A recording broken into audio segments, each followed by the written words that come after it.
ይሄ መልእክት አብዛኛዎቻችሁን ይመለከታል። ዲያስፖራ ሀገር ውስጥ ያለውን አም፣ ኢትዮጵያውያኑን አ፣ እ፣ የትግራይ ልጆችን ሃይማኖት ውስጥም ያላችሁ በመጀመሪያ ከኢትዮጵያ ቢጀምር ጥሩ ነው። አሁን ችግሩ ምንድን ነው? ኦፍ ኮርስ መቼም ብዙዎቻችሁ እኔን በሚዲያ የምታውቁኝ ይመስለኛል። አይ ቲንክ 6 7 ዓመትም ሆነኝ መሰለኝ በሚዲያ ስፔሻሊ አሁን 4 ኪሎ ያለው ስርዓት የጊዜ ጉዳይ ነው። እያንዳንዳችሁ በር ያንኳኳል፣ አይቀርላችሁም። ያኔ ታስታውሳላችሁ አብይ አህመድ ንጉሥ ስትሉት፣ አሻጋሪ ስትሉት፣ ሙሴ ስትሉት፣ ስትዘፍኑለት፣ ስትቀድሱለት፣ ስታወድሱት የተወሰነን ነበርን። ያኔ ከነዛ ውስጥ አንዱ እኔ ነበርኩ። አራጅ ስርዓት ነው 4 ኪሎ ያለው። ዛሬ እናንተ ቤት አልመጣም፣ ደጃችሁን አላንኳኳም። የጊዜ ጉዳይ ነው። የእያንዳንዳችሁን ደጅ ያንኳኳል። አራጅ ስርዓት ነው። ይኸውላችሁ መጥፎ ሰው መጥፎ ከሆነ በቃ አለቀ። ያ ማንነቱ ያ ስብዕናው የትም ቦታ ይሄድ ሁሌ የሚከተለው ሁሌ የሚያሳየው ሁሌ የሚያደርገው ነገር ነው። ያኔ በእርግጥ የአብይ አራጅነት ትግራይ ላይ ብቻ ነበር። ያኔ ማንም ሰው አብይን አራጅ ከማለት ይልቅ አዳኝ የተለያየ ነገር ይለው በነበረበት ወቅት ነው። ግን ዋል ብዬ ነበር። ትግራይ ላይ አልቆመም፣ ቀጥሏል። ለማንኛውም እያያችሁት ነው።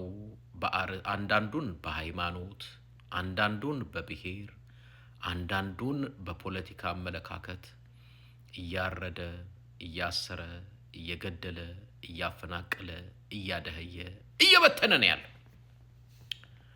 አሁን ወደ መፍትሄዎቹንም አወራለሁ። ብዙ ጊዜ አሁን እኔ የምናገረው ሁላችሁ የምታውቁት፣ ያኔ ብዙዎቻችሁ በምትዘፍኑ በምትቀድሱለት ወቅት ብቻዬን ነበር የምናገረው። አሁን ሁሉም ሰው የነቃ የገባው ይመስለኛል። ስለዚህ ሰዎች በሃይማኖታቸው ይታረዳሉ፣ በብሔራቸው ይገደላሉ፣ በፖለቲካ አመለካከታቸው ይሳደዳሉ። መፍትሄው ምንድን ነው? ጥሩ መፍትሄው ከትንሹ መጀመር ጥሩ ነው። አንዱ መፍትሄ ምንድን ነው? አሁንም ከስርዓቱ መሬትም ይሁን ገንዘብ ኮንዶሚኒየምም ይሁን ሌላ ነገር የሚጠቀሙ ሰዎች ስርዓቱን ሲከላከሉ ስታዩ፣ ንግድ ካላቸው ቦይኮት አድርጉ። ቦይኮት ምን ማለት ነው? ለምሳሌ ከስርዓቱ ጋር የተጣበቁ ሰዎች ካያችሁ የንግድ ምግብ ቤት ይሁን ምንም አይነት አገልግሎት እንዳትጠቀሙ እነዛን ሰዎች። በነዛ ሰዎች ላይ ሁላችሁም እምቢተኝነታችሁን አሳዩ። ከንግዱ አውጧቸው።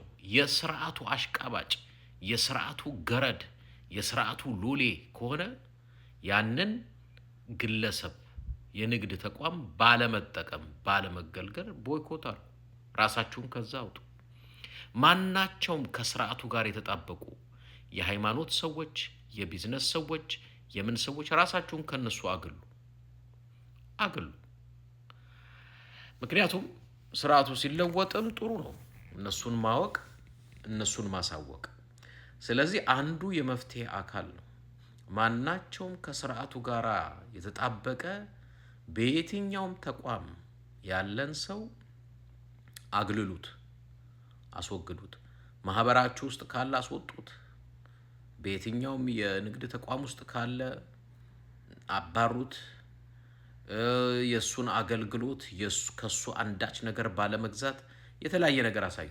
ሚዲያ ላይ ካሉ አንሰብስክራይብ አድርጓቸው፣ አንፎሎ አድርጓቸው። የስርዓቱን ሰዎች አስወግድ። ከዚህ ስርዓት ጋር አብሮ ያኛው በመሳሪያ በተለያየ ነገር ያርዳሃል። ይሄ ሚዲያ ላይ በፕሮፓጋንዳ የሚሰራ ካለ ከስርዓቱ ጋር ማስወገድ ነው። እሱ ራሱ አንድ የመፍትሄ እርምጃ ነው። ኢትዮጵያ ውስጥ ያለው ሰው ከሌላ አገር ሰው መጥቶ ነፃ እንዲያወጣ አትጠብቅ። በባርነት ያለኸው በስቃይ ያለኸው አንተ ነህ። በሃይማኖትህ ትታረዳለህ፣ በፖለቲካ አመለካከትህ ትሳደዳለህ፣ በብሔርህ ትገደላለህ። ሶ ያንዳንዱ ኢትዮጵያዊ መጀመሪያ ነፃ የምታወጣው ራስህን ነው። ሌላ መጥቶ ነፃ እንዲያወጣ አትጠብቅ። ባርነት ውስጥ፣ መሳደድ ውስጥ፣ መገደል ውስጥ፣ መታረድ ውስጥ ያለው አንተ ነህ።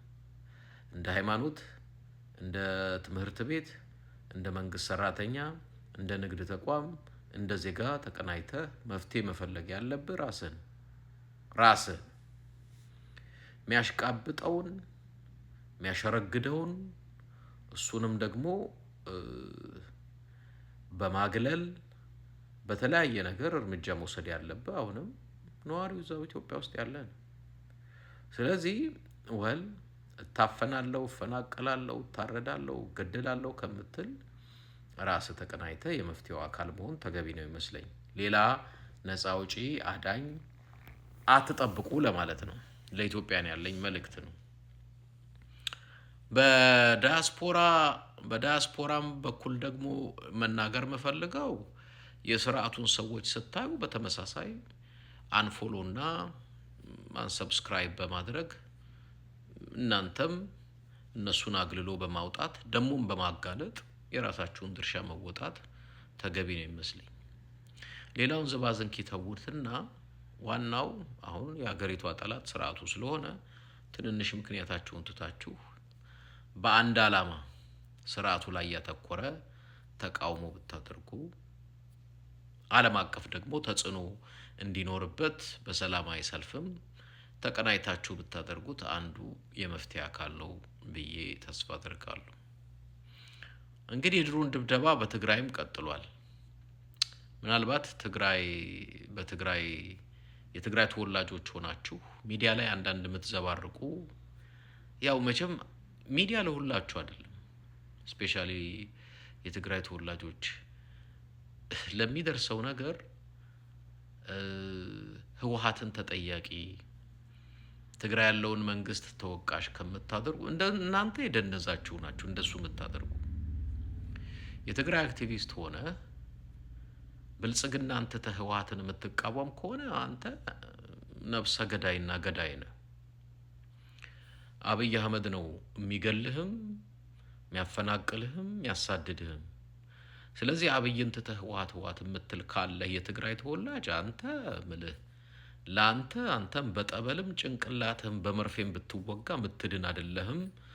ለይቶልህ እንደነጌታቸው ረዳ ሂድና ውስኪ እየጠጣ ወይንም መሬት ለምነህ የብልጽግና አክቲቪስቱን ማናቸው በአሁን ሰዓት ብልጽግናን ትቶ ህወሓትን እቃወማለሁ እያለ አፉን የሚከፍት የትግራይ ተወላጅ ካለ የብልጽግና ገረድ ነህ አንተ።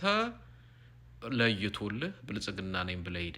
ማስክ አያስፈልግም። ራስህን ይሄ ደብቀህ ሾላለከ ኢንፋክት እንደዛ ካደረግክ እንደኛ አይነት ደግሞ የህዝብ ድምፅ አለ፣ እናጋልጥሃለን። ወይ ፖለቲካውን ማታቅ ገብቶህ ካልሆነ ደግሞ አፍን ዘግተህ መቀመጥ ነው ያለብህ። የአብይ ሴራ፣ የአብይ ተንኮል፣ የአብይ ክፋት ካልገባህ እንዲያውም ኢትዮጵያ ውስጥ አሁን አብይን ረዚስት በማድረግ አንድ ጠንካራ ተቋም ህወሓት ነው። ወደድክም ጠላክም ህወሓት ነው። ምድረ ቅራቅንቦ ጭንቅላትህ ኮተት ስለሆነ ነው እንጂ አሁን ኢትዮጵያ ውስጥ አብይ የሚፈራው አንድ ተቋም ቢኖር ህወሓት ነው። እውነት እንነጋገር ከተባለ። ስለዚህ በዚህ ጉዳይ አንዳንድ የትግራይ ልጆች ነው የፖለቲካ ዝም ብሎ ጥሬዎች ምን እየተሰራ እንዳለ ካለው ዝም በሉ። ስማችሁን መጥራት አይጠበቅብኝም። ምክንያቱም እናንተ ህፃናት ደግሞ እንደዚህ አይነት መድረክ ላይ ስም መጥራት ተገቢ አይደለም። ለማንኛውም ፎከሳችሁ ስርዓቱ ላይ ሁን። ዝም ብላችሁ አፋችሁን አትክፈቱ። ወይ መጽሐፍ አንብቡ፣ ወይ ምን እያለ እንዳለ መረጃ ሰብስቡ። ለትግራይ ተወላጆች ነው ይሄ። ተጠናክረ ስርዓቱ ላይ ፎከስ አድርገ ስርዓቱን ተቃወም እያልኩ ነው። የስርዓቱን ሴራ ይግባህ። ጭንቅላትህ ከደነዘ ሂድና ጠበል ተጠመቅ። ይህን መልእክት የሰማ ሁሉ ሼር እንዲያደርግ እንዲያዳርስ ደግሞ ፈልጋለሁ። ሁላችሁ